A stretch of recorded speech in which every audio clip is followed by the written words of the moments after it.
Selamat sore Bapak William, selamat sore rekan-rekan semua. Kembali lagi dengan saya Feni dari Universitas Ciputra.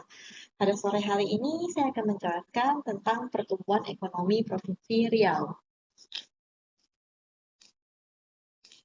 Nah, Provinsi Riau ini sendiri terletak di Pulau Sumatera, di bagian tengahnya, di mana memiliki luas sebesar 87.023,66 km persegi. Provinsi Riau ini sendiri terdiri dari 10 kabupaten dan 2 kota, di mana di dalamnya terdiri dari 1.876 desa atau kelurahan dengan 172 kecamatan. Jumlah penduduk di Riau sebanyak 6,61 juta jiwa dengan tingkat kepadatan penduduk sebanyak 76 jiwa per kilometer persegi. Kemudian kita membahas tentang pertumbuhan ekonomi Riau. Pertumbuhan ekonomi Riau mengalami peningkatan dari triwulan 1 sebesar 4,72% menjadi 4,88% pada triwulan kedua. Nah, pertumbuhan PDRB ini bisa kita lihat dari dua cara, yaitu yang pertama dari pertumbuhan PDRB yang menurut pengeluaran, di mana dari PMTB memberikan kontribusi sebesar 11,04%. PMTB ini sendiri adalah merupakan pengeluaran pembentukan modal bruto. Sedangkan untuk pertumbuhan PDRB Riau menurut lapangan usaha, kontribusi terbesar ada di perdagangan dan reparasi sebesar 26,24%. Sedangkan jika kita melihat dari pertumbuhan ekonomi Indonesia dibandingkan dengan Riau ini sendiri, pada tahun 2021 pertumbuhan ekonomi Indonesia sebesar 3,6%, dibandingkan dengan di Riau sebesar 3,36%, dan pada tahun 2022 pertumbuhan ekonomi Indonesia pada triwulan kedua sebesar 5,44%, dan pada triwulan kedua di Riau sebesar 4,88%. Nah, angka pertumbuhan ekonomi di Riau ini cukup mendekati dengan pertumbuhan ekonomi di Indonesia, sehingga bisa dibilang pertumbuhan ekonomi di Riau ini cukup baik. Inflasi. Untuk inflasi dibandingkan di Indonesia dengan Riau, pada bulan April 2022, inflasi sebesar 0,95% di Indonesia, sedangkan di Riau sebesar 0,6%. Pada bulan Juni di Indonesia sebesar 0,61% dan di Riau sebesar 1,86%. Nah, untuk inflasi ini sendiri di Riau cukup tinggi dibandingkan dengan di Indonesia. Hal ini dikarenakan adanya kenaikan di beberapa bidang tertentu, terutama di kelompok makanan, minuman, dan tembakau, serta diikuti oleh perlengkapan peralatan dan pemeliharaan rumah tangga. Kemudian untuk ketiga, saya membahas tentang tingkat pengangguran terbuka Indonesia dibandingkan dengan Riau. Tingkat pengangguran terbuka Indonesia pada bulan Februari 2022 sebesar 5,83, sedangkan di Riau sebesar 4,4. Untuk angka di Riau itu cukup lebih baik dan menurun dibandingkan dengan Agustus tahun 2021. Kemudian yang terakhir saya membahas tentang pendapatan per kapita Indonesia versus Riau. Pendapatan per kapita pada tahun 2021 di Indonesia sebesar 62,2 juta, sedangkan di Riau sebesar 10,74 juta. Di Riau ini cukup rendah sehingga masih memiliki banyak sekali potensi yang bisa dikembangkan sehingga bisa meningkatkan pendapatan per kapita. Nah, dari beberapa sektor usaha di Riau, saya melihat ada beberapa sektor yang cukup prospektif di Riau. Salah satunya seperti sektor perkebunan.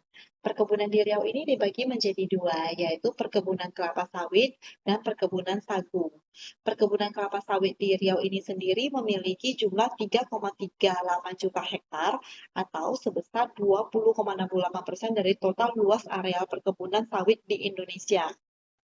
Produksi perkebunan kelapa sawit di wilayah Riau pada tahun 2019 mencapai 7,4 juta ton, yang dimana memberikan kontribusi yang cukup besar untuk produksi perkebunan kelapa sawit di Indonesia.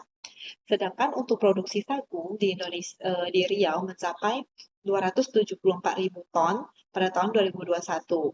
Nah, untuk perkebunan sagu ini banyak sekali di daerah rawa dan di daerah hilir sungai seperti salah satu wilayahnya yaitu Kepulauan Meranti. Kepulauan Meranti sendiri ini memiliki luas areal tanaman sagu sebesar 44.657 hektar dan merupakan 2,98% luas tanaman sagu secara nasional. Sagu ini sendiri merupakan salah satu sumber karbohidrat alternatif yang sudah lama dijadikan oleh masyarakat untuk diolah menjadi beberapa makanan tradisional juga, seperti sepolet, gedegok, roti jala, dan lontong cendol sagu. Selain itu, pati sagu juga sangat fleksibel untuk diolah kembali menjadi beberapa jenis makanan seperti mie sagu, biskuit sagu, maupun sagu rendang khas Riau. Nah, untuk sektor yang kedua, saya melihat adalah di sektor penangkaran sarang burung walet atau budidaya sarang burung walet. Budidaya sarang burung walet ini sendiri sudah merupakan primadona bagi masyarakat Riau, terutama untuk di Kabupaten Meranti, Rokan Hilir, Indragiri Hilir, dan Indragiri Hulu. Nah, sejak tahun 2000 sampai dengan saat ini, penangkaran burung walet ini cukup terkenal. Karena dari hasil sarang burung walet tersebut, banyak diekspor ke negara-negara seperti Hong Kong, China, dan Singapura. Nah, untuk penangkaran burung walet ini sendiri memerlukan modal yang tidak cukup besar yang dapat dimanfaatkan oleh para pelaku bisnis UMKM. Jika terbuat dari kayu, itu kurang lebih sebesar modal yang diperlukan sebesar 100 juta. Sedangkan untuk yang terbuat dari beton mungkin itu akan lebih besar, yaitu mungkin mencapai sekitar 500 sampai 600 juta per rumah. Nah, untuk HPP ini sendiri, untuk perkebunan prospektif, untuk penangkaran sarang burung walet itu cukup kecil, sehingga profitable-nya cukup menguntungkan. Dan untuk sektor prospektif yang lain, saya melihat dari sektor kafe. Nah, seiring dengan semakin berkembangnya perekonomian di Riau, maka semakin banyak kebutuhan tersier yang ingin dicapai oleh masyarakat Riau. Nah, salah satunya adalah tempat-tempat kafe kekinian yang sangat dibutuhkan oleh muda-mudi yang ada di kaum muda-mudi di Riau. Nah, bisa dilihat dari perkembangan yang sangat besar, yaitu di Riau saat ini sudah memiliki beberapa franchise dari kafe-kafe ternama seperti McDonald, Burger King, Sushi Tei, Okinawa Sushi, dan yang lain-lainnya. Sampai ke brand-brand lokal yang tidak kalah dengan brand-brand franchise tersebut, brand terkenal tersebut. Nah, dengan begitu, dengan adanya kafe-kafe baru akan menciptakan adanya UMKM baru, peluang bisnis baru, dan dapat menciptakan lapangan kerja yang baru. Usulan kebijakan. Usulan kebijakan saya ada dari beberapa yaitu seperti birokrasi yang dipermudah, yang diperjelas, dan lebih transparan sehingga masyarakat akan lebih mudah dalam pengurusan izin-izin usaha. Dengan adanya pengurusan izin-izin usaha akan menambah pendapatan daerah sehingga dapat mengembangkan potensi-potensi pertumbuhan ekonomi yang lainnya. Yang kedua yaitu asosiasi UMKM di bawah pengawasan Pemda. Dengan adanya asosiasi untuk para petani sawit, sagu, maupun untuk para penangkar burung walet. Nah, itu akan memberikan informasi-informasi positif atau memberikan pengetahuan-pengetahuan tambahan kepada para petani sehingga mereka dapat mengetahui cara-cara yang dapat supaya dapat mengembangkan atau menambah hasil-hasil produksi mereka. Nah, dengan begitu maka ekonomi akan lebih bertumbuh. Yang ketiga yaitu keringanan atau insentif pajak UMKM.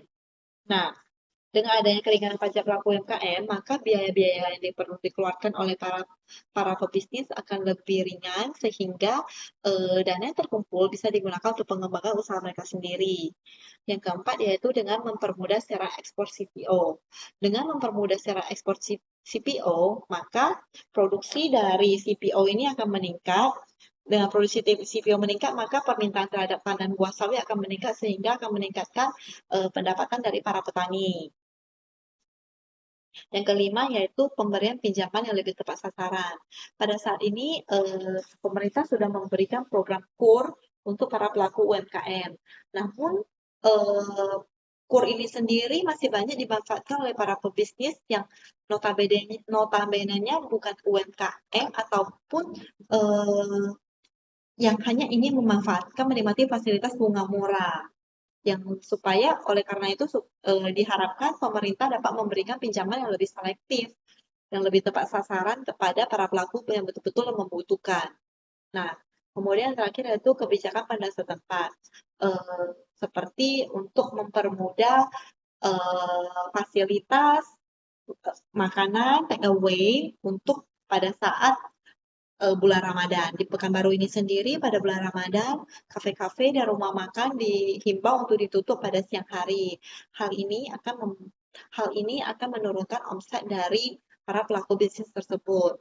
Demi menghormati dan menghargai para umat muslim di Pekanbaru, mungkin ada baiknya kafe-kafe itu tidak ditutup atau hanya bisa diberi fasilitas take away sehingga tidak menurunkan omset dari para pebisnis tersebut. Nah, berdasarkan data-data di atas dapat disimpulkan bahwa Riau memiliki potensi yang sangat besar untuk berkembang. Dengan mengembangkan berbagai sektor-sektor prospektif yang ada, akan semakin meningkatkan pertumbuhan ekonomi Provinsi Riau dan dapat mendukung pertumbuhan ekonomi secara nasional. Sektor-sektor prospektif yang tadi saya telah sampaikan itu merupakan sektor prospektif yang sebenarnya telah ada di Provinsi Riau, namun masih memiliki banyak peluang yang dapat dikembangkan. Jika usulan-usulan tersebut dapat dijalankan, maka dengan dukungan pemerintah, maka perkembangan sektor prospektif tersebut akan semakin memungkinkan untuk dilakukan. Dengan begitu akan meningkatkan pendapatan daerah. Sekian dari saya. Mohon maaf jika ada kesalahan. Terima kasih.